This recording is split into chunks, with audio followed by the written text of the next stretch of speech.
Hi there, it's the second class of marketing planning. Good to be here. Today we are going to learn the process of marketing planning.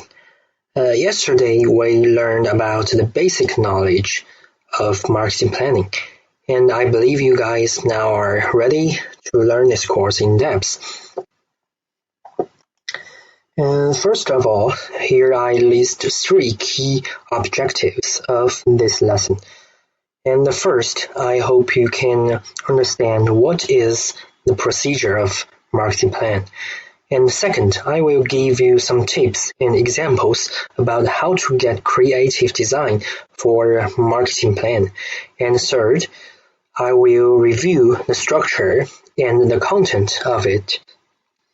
These are the key objectives, and hope you guys can follow the framework and pay close attention to the relative knowledge points. And now I would like to give you the basic concept of marketing planning process. What is marketing planning process exactly? The definition is that a process of marketing planning is the application of marketing resource to achieve marketing objectives. And it's a simple definition, and I believe the key phrase is marketing resources. So what is marketing resource and how to use it? Marketing resource refers to all the social capital, financial capital, and human resources capital that can be used for marketing activities in a company. Since we emphasized the importance of marketing resources, how should we use it, and what we use it for? Obviously, we use it to achieve the marketing objective, and the process of marketing planning is how we should use it. Here are 5 steps of the marketing planning process. And first, performing a situation analysis. This step includes analysis of internal and external environments. And second, formulating basic assumptions. This step can help us simplify the question, since the environment is always complicated and dynamic. And third, setting objectives for what is being sold and sold to whom. This is the key step of choosing the right product and targeting the potential customers. Fourth, deciding how the objectives are to be achieved. This step is the most important, and it needs us to form strategies that are feasible and includes all the executions and actions needed for the objectives. And most of the efforts and resources are made into this step. And the last one, scheduling and costing out the actions necessary for implementation. This step indicates that we also need a calendar and a budget as a guarantee for the marketing planning.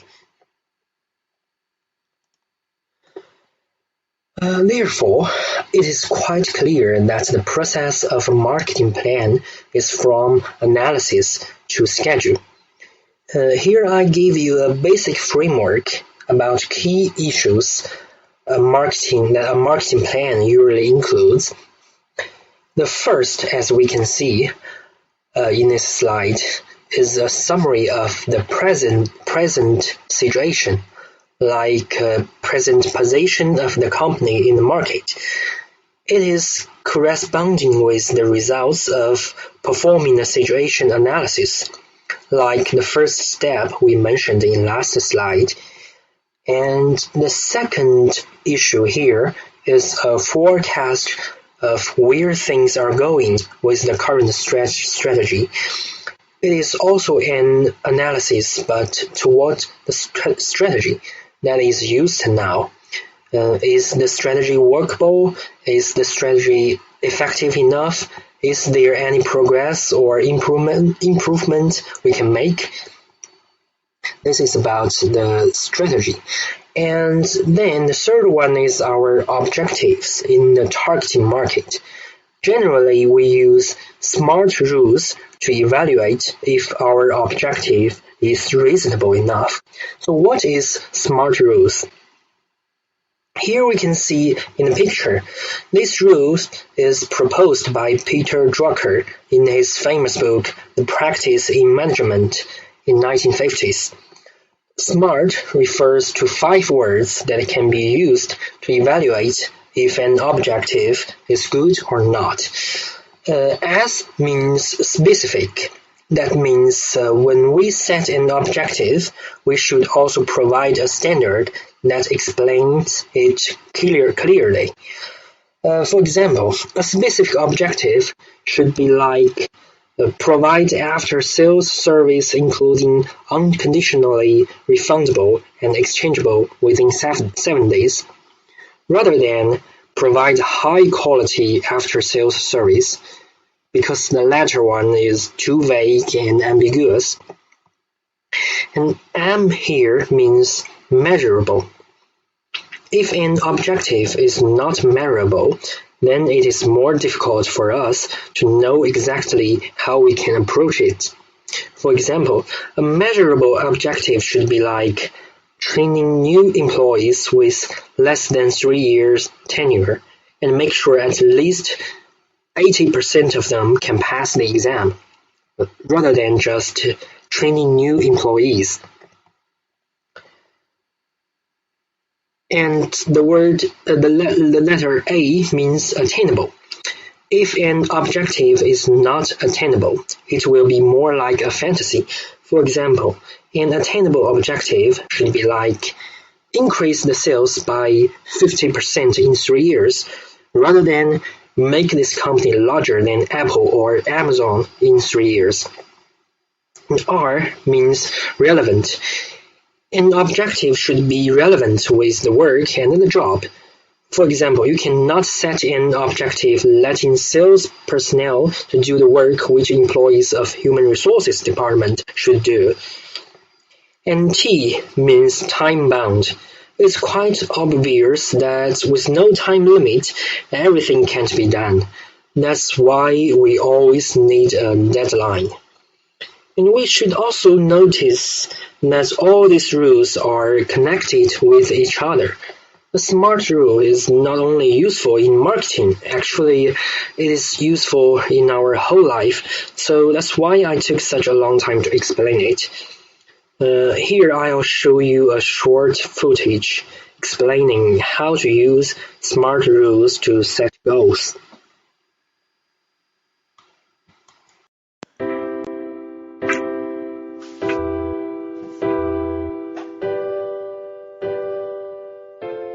If you want to succeed, you need to set goals. Without them, you lack focus and direction. They also provide you with a benchmark to determine whether or not you are actually succeeding at them. We all struggle sometimes to achieve our plans, and it's not that we lack the effort, but our goals are not structured efficiently. To accomplish your objective, you need to know how to set it up properly. You can't simply say, "I wish I could make more money," and expect it to happen. A goal without a plan is just a wish. It is also important to recognize that not all objectives are created equal. So today I'll explain the SMART method of goal setting and how it will amplify your chances of actually succeeding. Let's get started. S stands for specific. We all have plenty of dreams and goals, but most of them are all generalized and vague, so we don't really know how to achieve them. Your goal must be clear and well defined. You can only get to where you want by defining precisely how you will get there. For example, let's take a look at this generalized wish. I want to be healthier, or I want to have a better body. What does all of this even mean? It's super vague and not specific enough. A better example would be, I'll replace drinking soda with water. I'll also be going to the gym 3 times a week for 45 minutes. You could be even more specific. 3 times per week could mean every Monday, Wednesday, and Friday. Every time at 3 p.m. Make it as specific as possible so you know what exactly you're going to be focusing on. M stands for measurable. Tracking the progress of your goal is an important part of keeping you motivated. It allows you to set milestones that you can celebrate when you achieve them and reevaluate when you don't. If your goal is simply defined as lose weight, how will you know when you have been successful? You need to define exactly how much weight you want to lose. A much better goal would be, I want to lose 10 pounds. This way you have something to aim for and you can even set smaller milestones along the way. Basically, you break that big objective into other smaller objectives. So if you think that 10 pounds is too much, you should break it down into manageable pieces. First aim for 3 pounds, then another 3, all the way up to 10. It's the progress that keeps us motivated, so if you don't have a way to measure it, you will fail with your ambition. A stands for attainable. Make sure that it's possible to achieve the dreams you set for yourself. Far too many people fall into the trap of setting impossible goals. While they may push you forward for a while, you will almost certainly end up giving up on them. Instead of being impossible, your goals should be challenging, yet achievable. There's nothing wrong with shooting for the stars, as you might end up at the moon. However, unless you want to burn out, it's much more efficient to take small steps. For example, making $1 million by the end of the month is impossible if you can't even pay your bills. A much more attainable goal would be making extra $100 by the end of the month. Once you have achieved that, you can go a step further and try making extra $200. You don't want to set yourself up for failure by trying to go far beyond the bounds of possibility. It will only make you miserable. R stands for relevant. Your plans should be relevant to the direction you want your life and career to take. A common issue we face is having too many goals at the same time, or pursuing the wrong goals. Unless your plan is relevant to your overall life plan, achieving it may not accomplish anything. So if you look at my example, I wanted to learn French because I loved the way it sounded. However, I realized that learning the language would be completely useless for me. I barely know anyone that speaks French and I don't really need to use it anywhere. So I stopped learning it as it was taking too much of my time while I was getting nothing out of it. Becoming fluent in French would be nice, but it is currently not relevant to my overall life plan. So ask yourself why you want to achieve your goal before you commit to it. T stands for time-bound. This is one of the most important factors.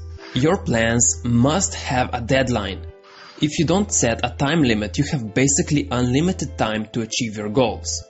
When you are working on a deadline, your sense of urgency increases and you're more likely to achieve your goal. Think of your time in school. You had a whole month to write an essay, and yet it was done in the last 2 days.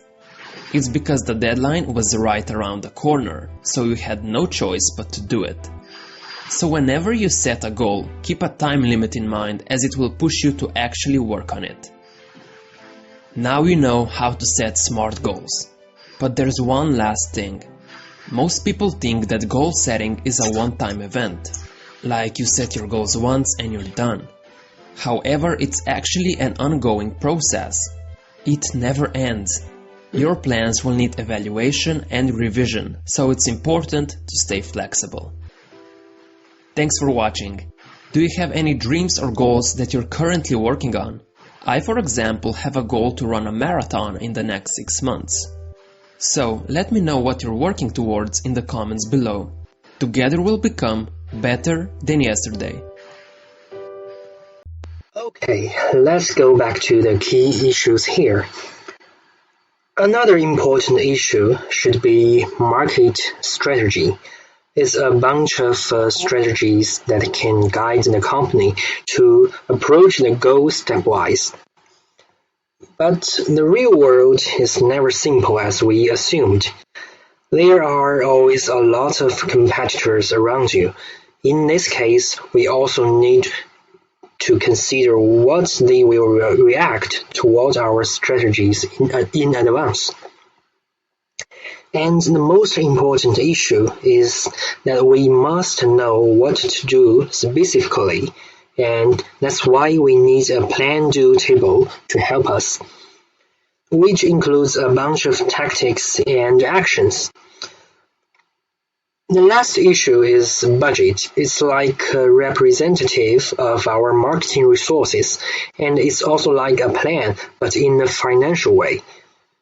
If you have time, you can have a look at this book, Market-Led Strategic Change.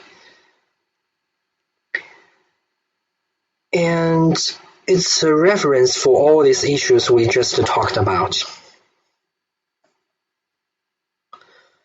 Okay, now to make it more visualized, I put a figure here to show you the 4 stages of marketing plan. We have 4 stages and 10 steps here. The first stage is about goal setting. We need to clarify our mission. As we mentioned in the last lesson, what value can we create for our potential customers? And based on this, we refine it and divide it into a bunch of feasible objectives. That's the first stage. It is important because everything starts from here. It's like an anchor, and all the steps after will be influenced by it. So we must be deliberate when clarifying mission and setting specific goals of the company. And the second stage is about situation review, or we say situation analysis. The first step of this stage is always marketing audit. What is marketing audit? I will give you a brief definition later in this lesson, and in next lesson we will talk about it in more details. Now you can take it as a scan or a quick look at the targeting market. By this step, the step of marketing audit, you can obtain key information from the internal and external environments. After this, using the data and the information you collected, and then we can conduct a SWOT analysis. I believe you guys still remember the case of President Obama I gave you yesterday. We proposed the strengths and weakness of him is always the key step of situation review or situation analysis. And I also believe you guys are familiar with SWOT analysis, which focuses on 4 factors including strengths, weakness, opportunity, and threats. With the results of SWOT analysis, then we can form several assumptions that help us simplify the complicated environment we are faced with. By this stage, we are not in the dark anymore. The reason why this stage is so important to us is that it can help us recognize the situation we are embedded in. And every strategy and plan we are going to make in next steps should be built on the basis of this stage. And then the third stage. We should further clarify the marketing objectives based on the corporate objectives. Thus, strategies can be proposed to approach to the objectives. There are many ways to propose new strategies, like brainstorm, learn from previous experience, consulting external advice, and so on. But the strategies won't be used at first. It should be examined, and marketers should also predict how the outside will react to those strategies and then optimize the strategies and provide alternative scheme. And finally, the last stage is about control and monitor. We generally allocate resources by budget, and it is also a kind of financial control. Besides, we should prepare a detailed implementation program for the pilot. By this step, we can get a lot of feedback and thus adjust our situation review because the realistic market may be different as we assume. And in brief, through this figure, we can learn about the right procedure of how a marketing plan is forming, and the subsequent learning will always be around this. In last slide, we emphasized the importance of mission, and we have different ways to clarify a mission for a company. Here I give you a model about mission statement. There are 4 quadrants divided by the vertical and the horizontal axis. If we begin with different perspective, we will obtain different missions, different types of mission. And for example, if you begin with an internal and broad perspective, it means you care about organizational philosophy. And the most you think is what kind of companies you want to be. And in this way, the company usually has a visionary and realistic mission and walk the talk. And if you have an internal and narrow perspective, it means you care more about organizational culture and values. The most important thing you think is about how you should do or how you should behave. And ethics and social responsibility may be your mission. Nike is one of these kind of companies. And if you have an external and broad perspective, that means you focus on product and market and care about what to operate. Like Levi's marketing myopia, your company may take meeting customers' needs rather than selling products as a mission. And if you have an external and a narrow perspective, it means you concentrate on how to be successful. You may take competitive advantage as your mission, and that's what Porter's generic strategies are concerned with. So what are Porter's generic strategies? Generally, we have 3 types of competitive strategies. The first one is cost leadership strategy. It means that you focus on lower the cost and by this method to gain advantage in the whole industry. As we can see in the table, if you care about the wide industry and cost, then you may choose this strategy. And the second one is differentiation strategy. It's all cost, but it can make your product or service unique. That's another way to gain competitive advantage. And the third is focus strategy. Only if you focus on a small market segment can you choose this strategy. Generally, it is suitable for SMEs. And we can also further divide this strategy into 2 subtypes. One is focus strategy based on low cost, and the other is focus strategy based on differentiation. Now we are going to learn marketing audit. It is a comprehensive, systematic, independent, and periodic examination of a company's or business unit's marketing environment, objectives, strategies, and activities with a view to determine problem areas and opportunities and recommending a plan of action to improve the company's marketing performance. This is a definition provided by Philip Kotler, who is one of the most famous scholars expert in marketing. He is also known as the founding father of modern marketing.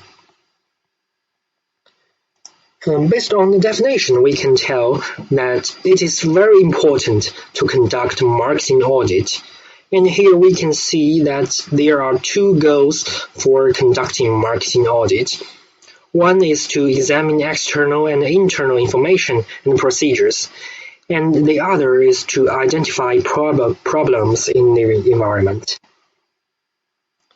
Moreover, if a company didn't pay enough attention to marketing audit, there would be a lot of problems. such as declining sales, falling margins, losing market share, and underutilized production capacity.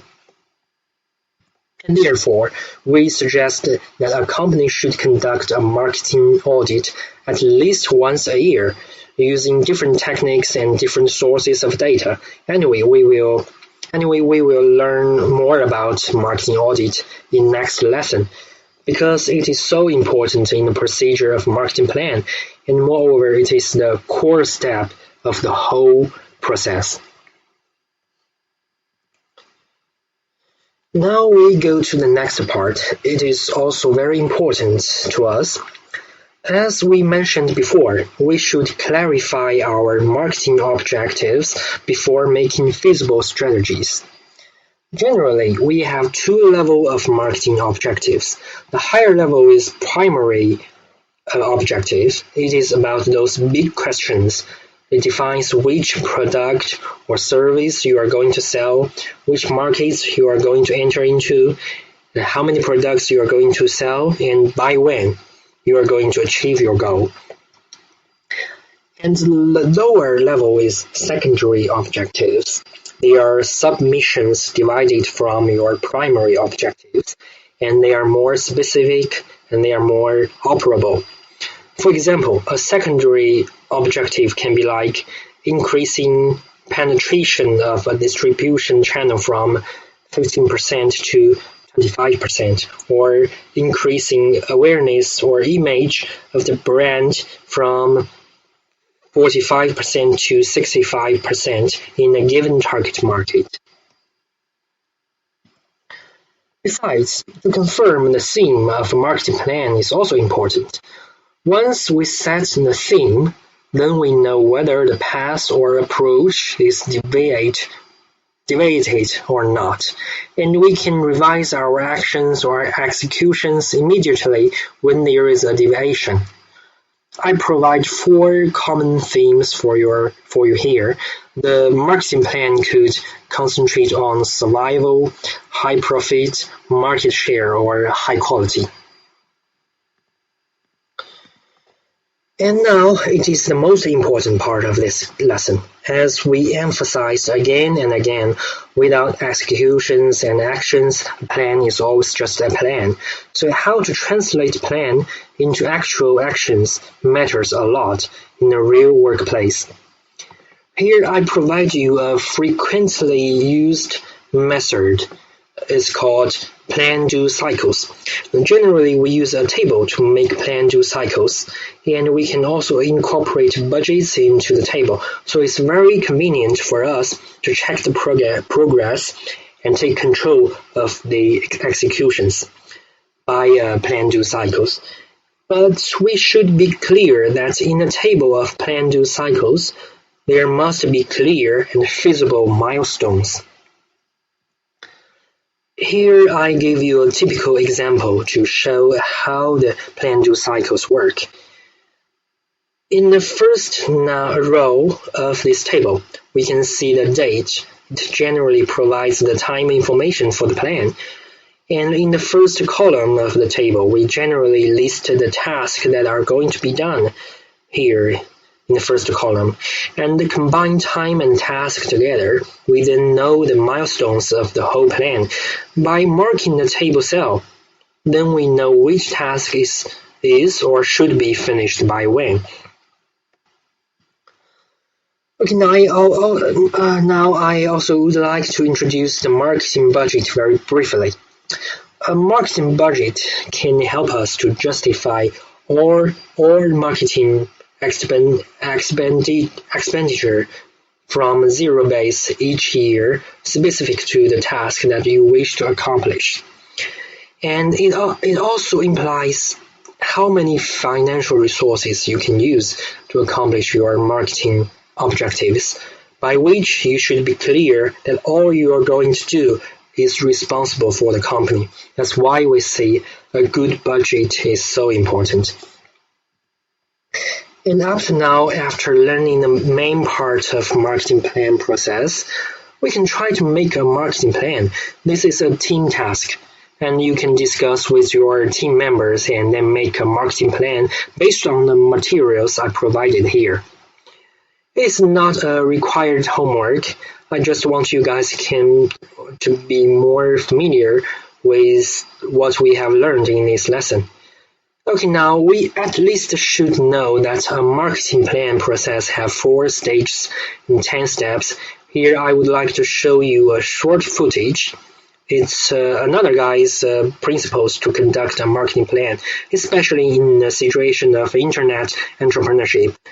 There are common points and differences between our lessons and his footage.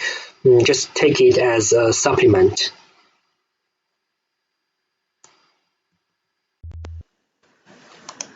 Have you ever marketed your company and just found that everything that you're doing isn't working?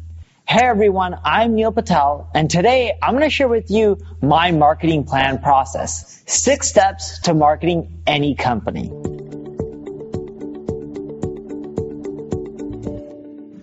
Before we get started, I just want to let you know, make sure you subscribe to this channel. That way, when I release more videos like this, you'll get notified. Now, quick question for you. Have you ever followed all the steps that other entrepreneurs and marketers are giving you when it comes to generating more traffic and sales and found that when you implement them, they don't work? Well, that's because you don't have a plan. Just because you market something in a specific way that someone else teaches you doesn't mean it's going to work. You need a plan. So let's get started. The first thing you need to do is define your goals.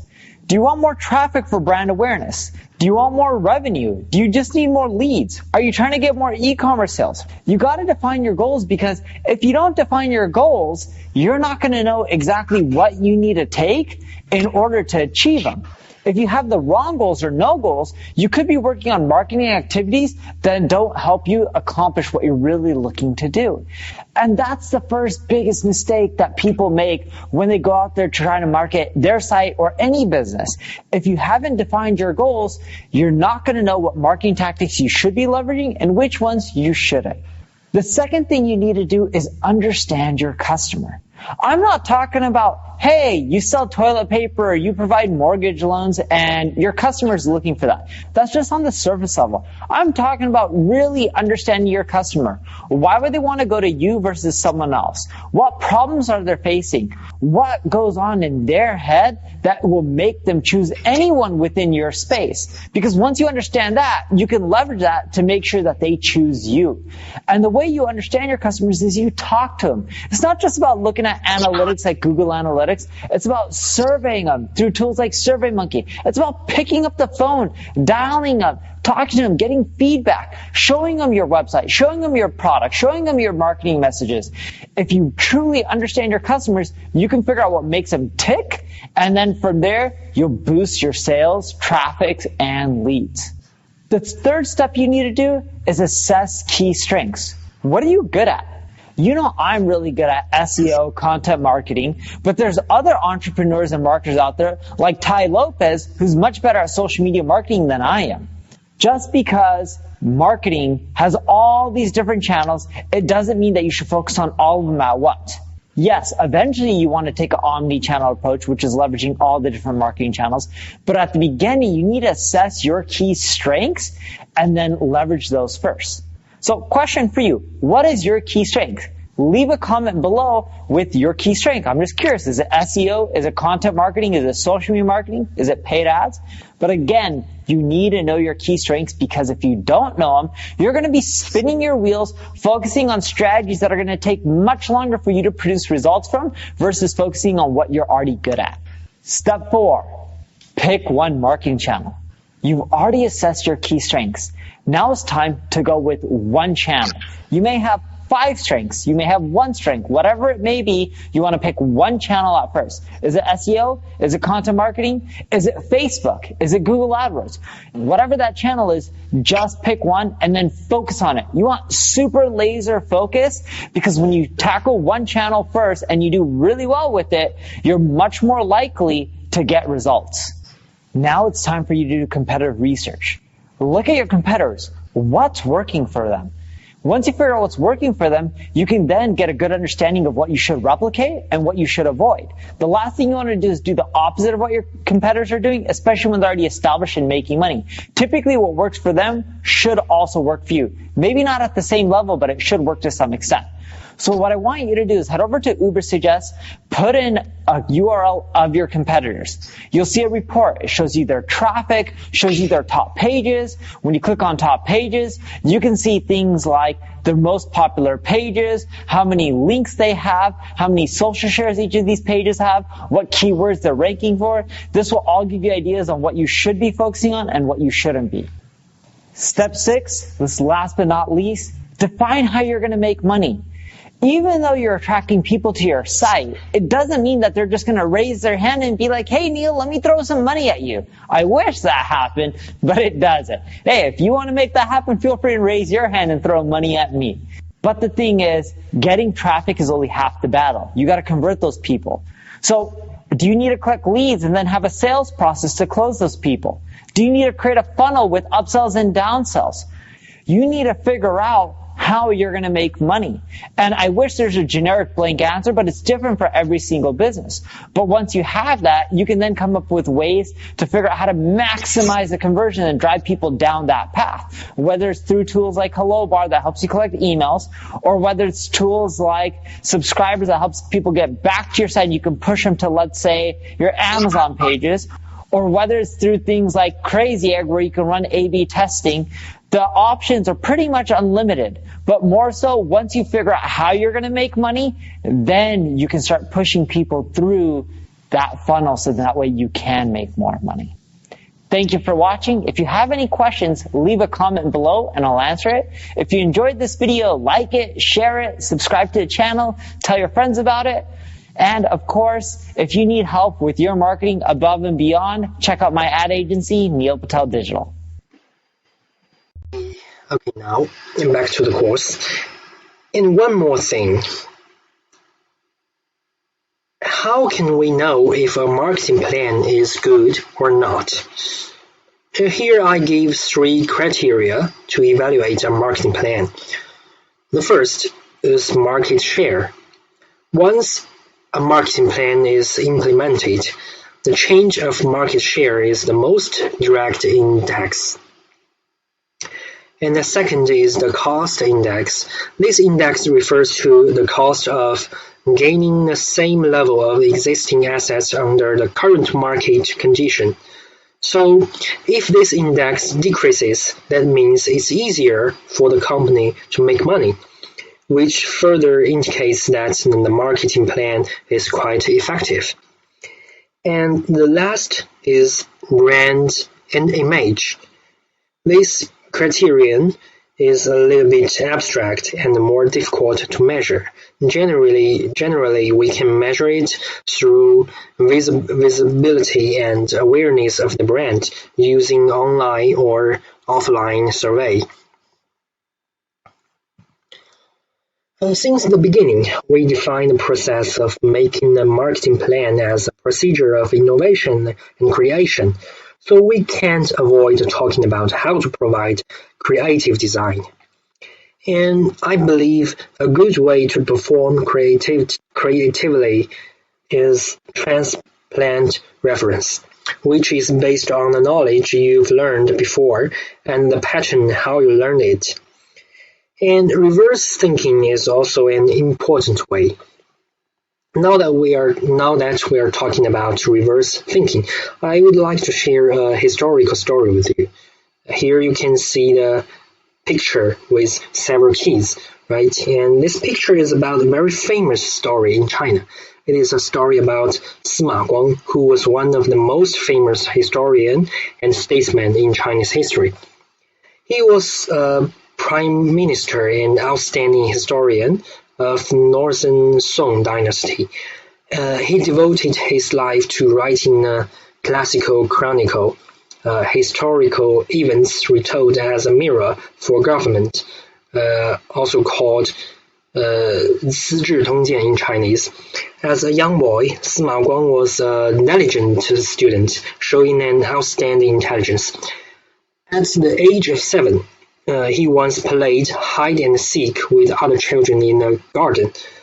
One child wanted to hide in a big vat, which was unexpectedly full of water, and he wanted to hide into the vat, and so he climbed on the edge of the vat and then slipped into the vat. Other children were totally frightened, while Sima Guang remained calm. He found a rock and broke the vat. The water flushed out, thus the child in the vat was saved. When this story became known extensively, people drew a picture for it, which was spread out until now. It's about 1,000 years ago. The story happens 1,000 years ago. Till today, this story has been known to every household in China.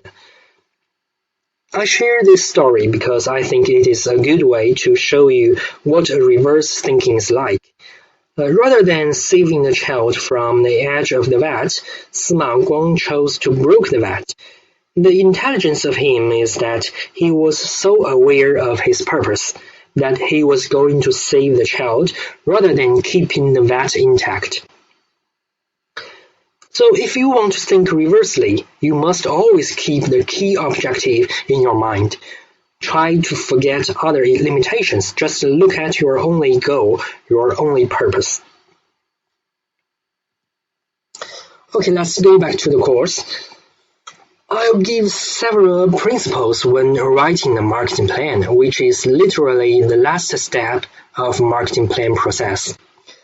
Okay, here are 4 main principles you should remember when you are going to write it down. The first one is that you should make sure your plan is logical.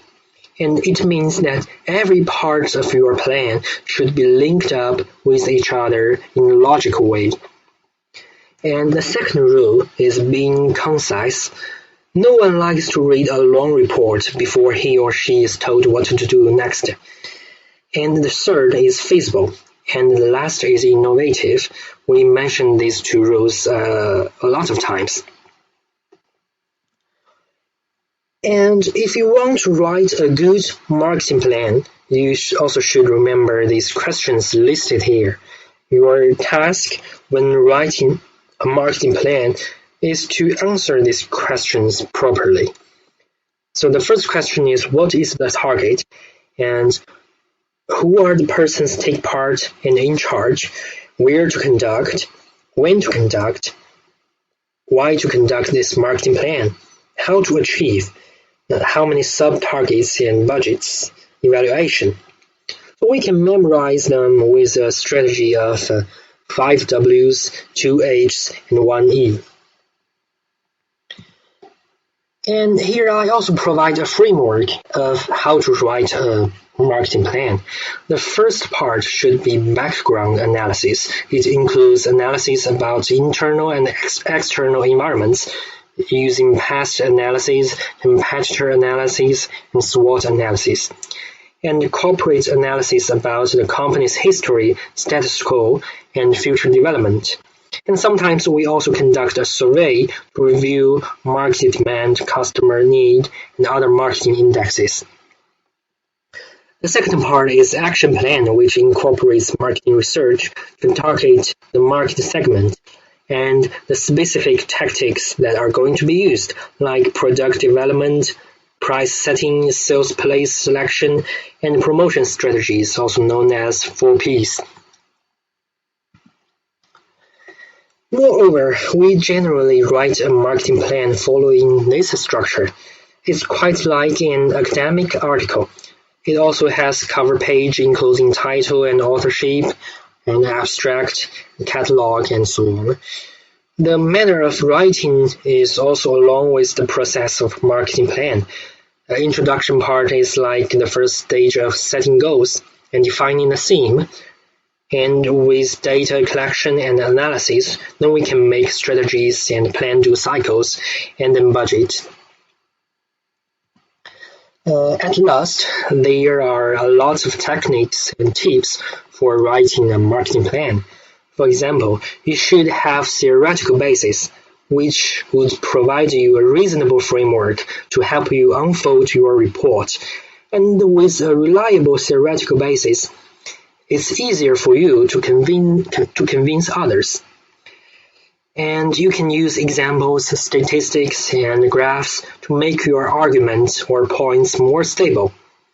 And don't forget the concise principle. Please focus on the main point of the plan. You should better prepare alternative plans to deal with your competitors and the complicated environment. The design should be creative and innovative, which can always help you obtain competitive advantages in the market. And you should always pay attention to details. The more details you have in your plan, the more feasible your plan is. And here we finally finish Chapter 2. And please look back to the 3 key goals of this lesson. And if you have any problem or question, please contact with me by WeChat or email. See you next time.